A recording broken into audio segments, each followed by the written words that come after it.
A plus B, syllabe, C, métaphore, grammaire, W, hypothèse, oxymore. J'estime que tu t'exprimes et t'exprimes exécrablement. Y et Z.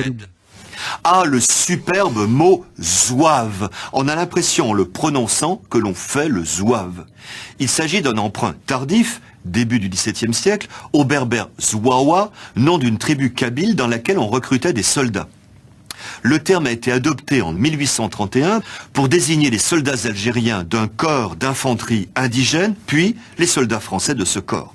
Le zouave est un personnage familier de l'armée française du XIXe siècle. Il avait la réputation d'être courageux et intrépide, d'où l'expression « faire le zouave » qui signifie à l'époque « faire le fanfaron ». L'armée française n'emploie plus de zouave.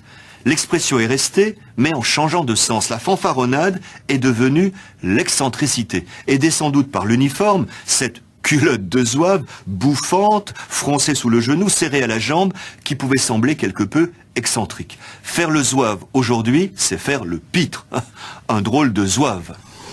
Un soldat de cette glorieuse armée est resté célèbre, celui représenté en pied à Paris sur le pont de l'Alma.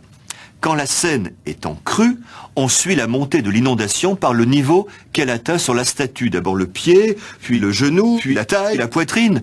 Quand le pauvre a de l'eau jusqu'au menton, il ne fait pas le zouave. Et les Parisiens non plus.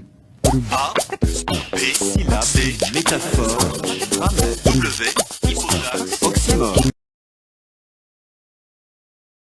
J'en pleurais pas mal, le flux lacrymal me fit la quinzaine. Au viaduc d'Auteuil, paraît qu'à vue d'œil grossissait la Seine. Et si pont de l'Alma, j'ai pas noyé ma détresse ineffable, c'est que l'eau coulant sous les pieds du zouzou était imbuvable, était imbuvable.